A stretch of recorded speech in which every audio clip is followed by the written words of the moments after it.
Muchas gracias, señor presidente. Buenas tardes, señorías. Lo que aquí se trae, lo que vamos a aprobar hoy, lo que vamos a debatir hoy, sin duda no es lo anunciado por el ministro. Es lo que contempla el proyecto de ley de medidas urgentes para reforzar la protección de deudores hipotecarios. Lo que nos trae al Gobierno, en realidad, hoy a esta Cámara, no es más que un parche, una excusa que, como siempre, una vez más, busca más titulares que soluciones reales y eficaces.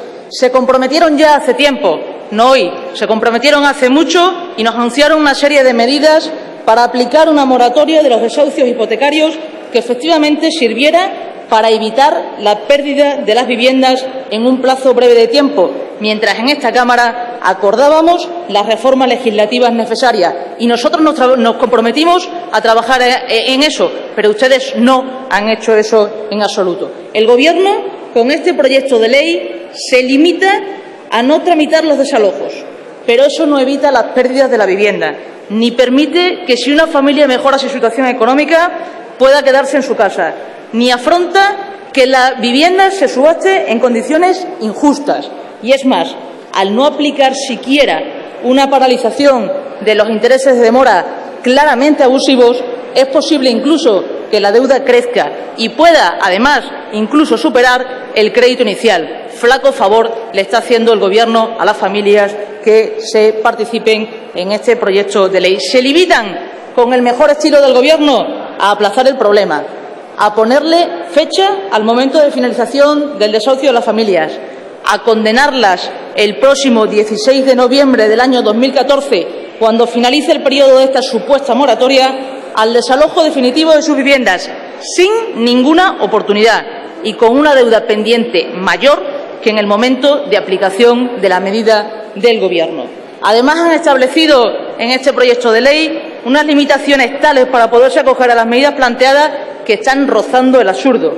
Si se presupone que el objetivo es la protección del deudor no doloso y sobrevenido, si lo que se pretende es dar respuesta a las víctimas de una regulación hipotecaria desequilibrada, a quienes por las circunstancias derivadas de la crisis económica no pueden hacer pago a las deudas contraídas con el único objetivo de acceder a la vivienda, ¿por qué pedirles más requisitos que el del umbral de renta? ¿Y por qué pedirles más requisitos que el de empeoramiento? Un momento, por favor, señora diputada. Por favor, ruego silencio y, desde luego, que no se hagan grupos en los pasillos para que podamos oír a la interviniente. Continúe, por favor. ¿Por qué pedirle a las familias más requisitos que el empeoramiento de sus condiciones socioeconómicas?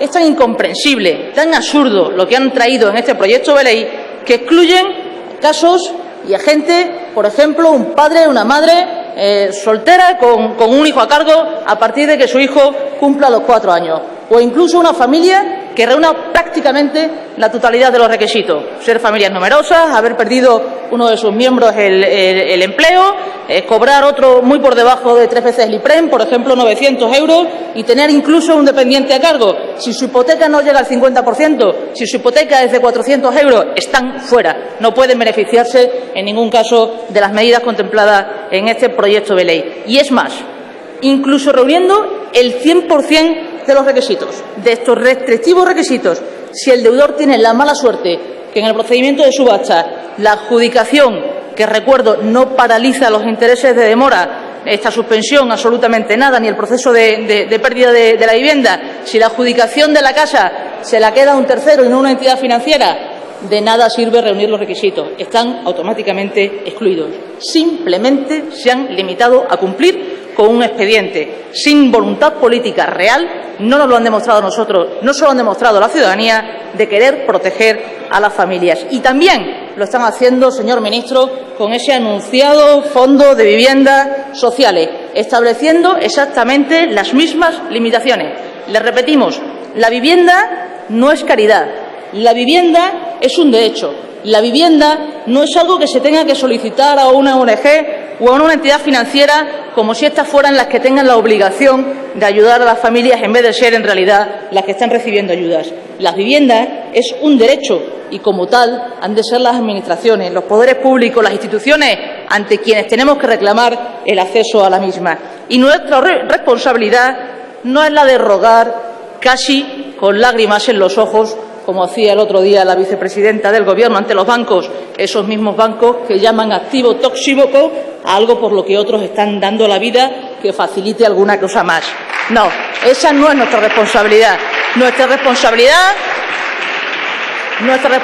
es la de garantizar el acceso a la vivienda. Eso es lo que tiene que regular este Parlamento. Por cierto, señor ministro, ha dicho que la semana que viene se constituirá esa comisión.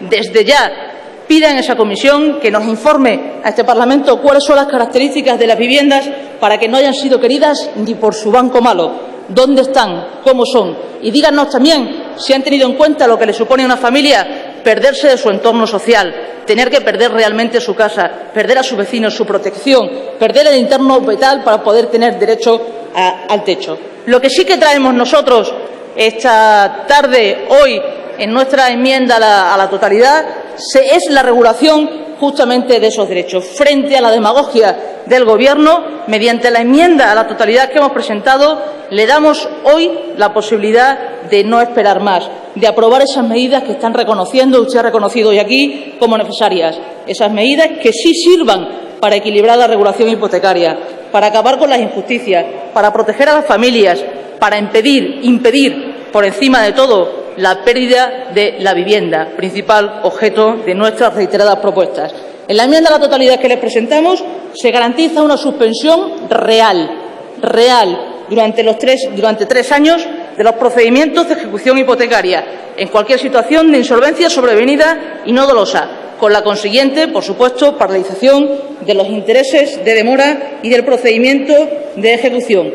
Pero no nos hemos limitado a corregirles la supuesta moratoria. Las medidas que les planteamos en nuestra enmienda a la totalidad contemplan, además, esas medidas suficientes, esas reformas estructurales, esas reformas necesarias que permitan que la gente se quede en su casa. No estamos hablando de parche, estamos hablando de soluciones. Se eliminan ya las cláusulas abusivas, incluyendo las limitaciones de los intereses de mora, controlando las subastas, eliminando la cláusula suelo, permitiendo a los jueces que actúen de oficio, que se creen las cláusulas abusivas como causa de oposición. Establecemos un procedimiento extrajudicial de segunda oportunidad que permita la renegociación de la deuda con intermediación y con garantías no a buena fe de las entidades financieras.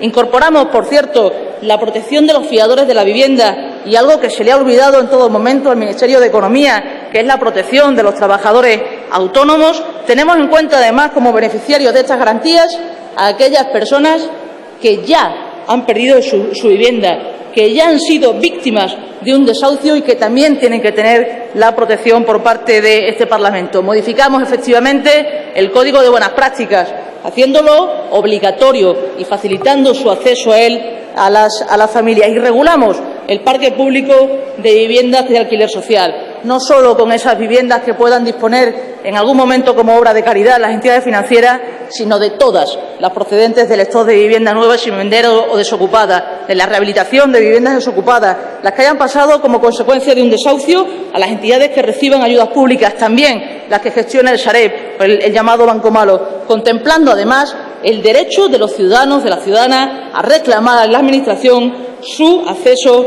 a la vivienda. Por cierto, durante la tramitación entre esta enmienda a la totalidad y el proyecto de ley que presentamos al final del periodo de sesiones anterior, hemos tenido que incorporar nuevas medidas para proteger a los deudores, ya no de la acción de los contratos hipotecarios desregulados, sino de la acción directa del Gobierno. Hemos tenido que contemplar, por ejemplo, medidas para evitar las abusivas tasas judiciales que también está contemplando el Gobierno y que hasta ahora no existían en nuestra legislación.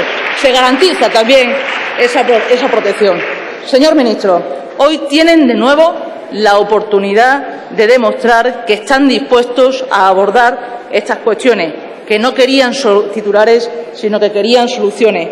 Nos hablan de puntos de encuentro.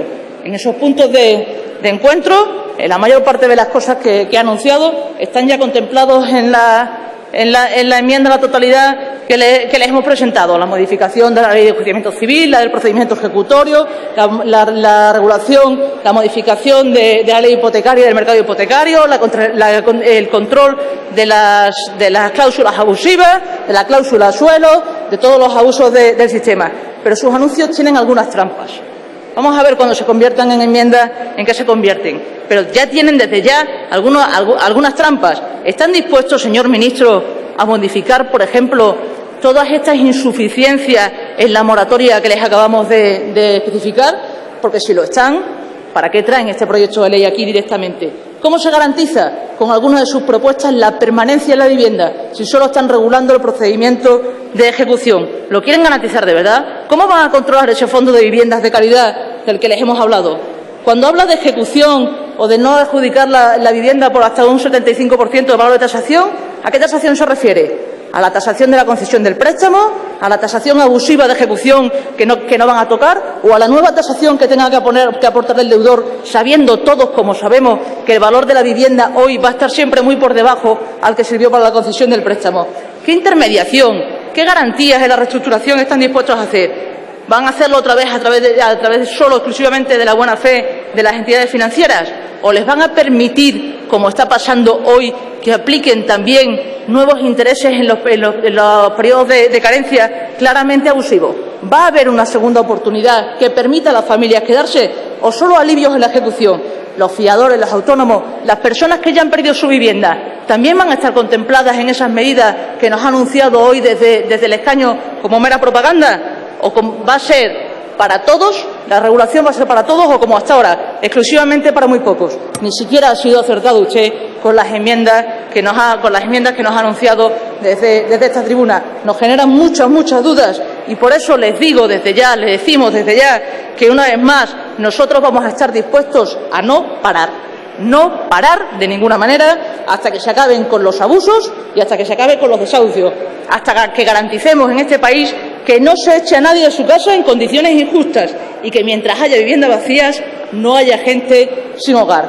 Señor ministro, los problemas de máximos como este, y este es un problema de máxima preocupación social y de máxima preocupación para el Grupo Parlamentario Socialista, no se pueden despachar con respuestas de mínimos. Cada día que pasa es un día que llegamos tarde para mucha gente. Y si hoy tampoco están dispuestos a aprobar las necesarias medidas, desde ya asuman un compromiso. Yo le planteo un reto, señor ministro. Usted aquí ha anunciado una serie de medidas a acordar en el futuro. Garantícenos al menos que entre el día de hoy, que no van a votarlas, y el día que se aprueben, todas las familias que pierdan su vivienda sí se van a poder beneficiar de la acción que definitivamente se apruebe por este Parlamento. Garantícenos al menos eso, que no perdamos el tiempo. No haga aquí anuncios que ya veremos cuando se ponen en marcha. ¿Y en medio qué? ¿Qué pasa con las familias que en medio pierden su hogar? ¿Está dispuesto a hacerlo, señor ministro? ¿Qué explicaciones le vamos a dar a la gente si no lo hacemos así? La insolvencia sobrevenida le puede afectar hoy al conjunto de la sociedad española. Y frente a eso hay dos opciones: ponerse sentimental como si no tuviera que ver con el Gobierno o actuar con determinación. Los afectados por las hipotecas nos lo han recordado, nos lo exigen. No dejemos de tener presente su situación. Sus medidas pueden haber bajado en algún momento y sus anuncios pueden haber rebajado la tensión mediática, pero no la presión de este grupo parlamentario, no la presión de los dramas personales que se viven cada día en nuestro país. Y si rechazan las medidas, una vez más, no digan que fue el Congreso el que lo hizo, fue el Grupo Parlamentario Popular el que no quiso tomar las decisiones. El Grupo Popular hoy puede seguir con su sobreactuación, puede seguir con un drama sentimental, puede llorar o puede votar, puede decidir tener la voluntad política suficiente para cambiar la situación. Ustedes, señores del Partido Popular, señorías del Partido Popular, deciden lo que quieren hacer. Nada más y muchas gracias.